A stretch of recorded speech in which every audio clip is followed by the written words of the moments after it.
So, I'm having fun reading. So, I'm just gonna keep on trucking. Anyway, this is page 91.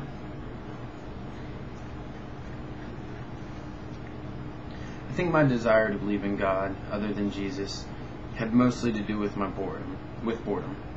I wanted something new. I wanted something fresh to think about, to believe, to twiddle around in my mind. I understood the plight of the children of Israel. To be honest, Moses goes off to talk to God. He doesn't come back for a while, and so the people demand a God that they can see and touch, a God they can worship with the absolute certainty it exists. So they build a golden cow. Odd choice, but to each his own. Moses comes back from talking with God and finds the children of Israel worshiping a false god. So he goes postal. I imagine myself as the children of Israel when Moses comes down off the mountain. "What are you doing, Don?" Moses asks. "Worshipping a golden cow." "Why? Why would you reject the one true God?" "Because I don't get to see him or talk to him. I'm not even certain that he exists." "Are you on crack, Don?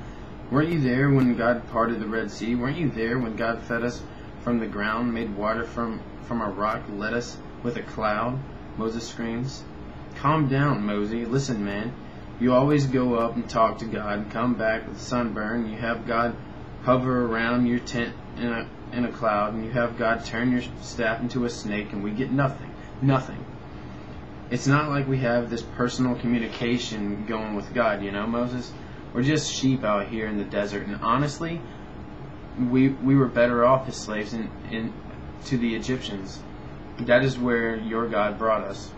We need a God too. We need a God to worship. We need a God to touch and feel and interact with in a very personal way. So I made a cow. You can also wear it as a necklace." "Don," Moses responds, "before I put you to death and send you home to the one true God, I want you to understand something. I want you to understand that God has never been, nor ever will be invented. He is not a product of any sort of imagination. He does not obey trends, and God led us out of Egypt because you people cried out to him. He was answering your prayers because he is a God of compassion. He could have left you to Satan. Don't complain about the way God answers your prayers. You're still living on the earth that is run by the devil. God has promised us a new land, and we will get there. Your problem is not that God is not fulfilling. Your problem is that you were spoiled." And Moses was right. God is not there to worship me, to mold himself into something that will help me fulfill my level of comfort. I think part of my problem is that I want spirituality to be more close and more real. I understand why people wear crystals around their necks and why they perform chants and gaze at stars. They're lonely. I'm not talking about lonely for a lover or a friend. I mean lonely in the universal sense. Lonely inside the understanding that we are tiny little people on a tiny little earth, suspended in an endless void that echoes past stars and stars of stars. And it's not like God has a call-in radio show. But as Trendy Writer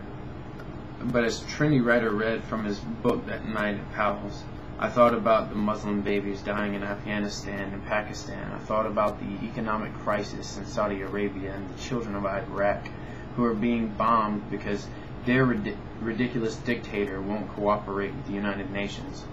And then I thought about Kajwa Kadir, that name again, and I wondered what gave Trendy Writer the audacity to assume that Kajwa Kadir would have the time or the desire to take him fishing. Trendy Writer was trying to be hip and relevant, but in doing so, he was cheapening the entire nation of Islam. He was cheating on Jesus. He reminded me of Lot, who offered his daughter to the perverts because he wanted peace. Trendy Writer was sending out Muhammad and Jesus, asking them to hold hands so nobody would have have to feel wrong, or rather, so he would have something fashionable to believe. I talked to Tony about the Trinity writer. I told him how offensive it was that this guy had betrayed Jesus and trampled all over Islam.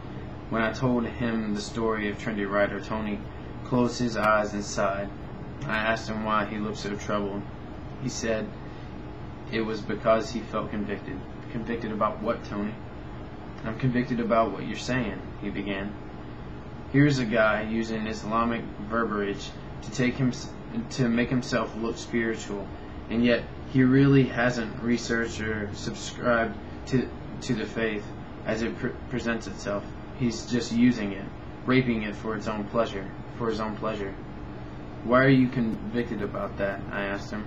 I've never heard you talk about Islamic ideas that way. I know, Tony said, but I did the same thing with Jesus. When Tony said that, it was as if truth came into the room, sat down with us. I felt as though Jesus were gently holding my head so that he can work the plank out of my eye. Everything became clear.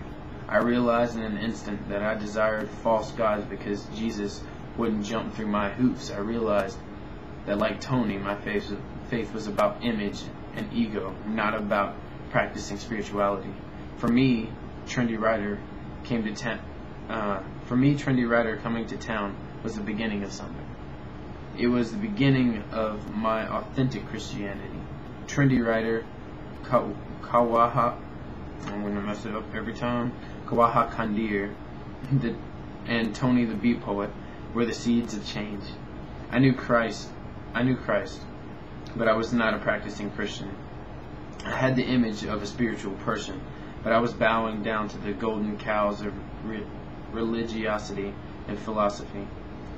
It was one of those enlightenments, one of those honest looks in the mirror in which there is no forgetting who you are. It was a moment without make-believe. After that moment, things started to get interesting. Okay, that's the end of chapter 8, and that first video that I did is only 45% complete, so I'll just upload them as I get a chance, and I think I might just stop there for now. But I don't know, you might have even already read it, but I just wanted to read to you again, like Books A Million.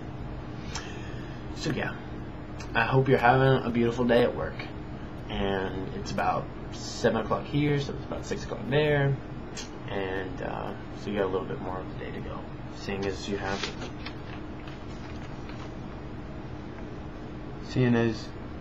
get off at 12, because I wrote it down. Anyway, I'll talk to you soon. Bye-bye.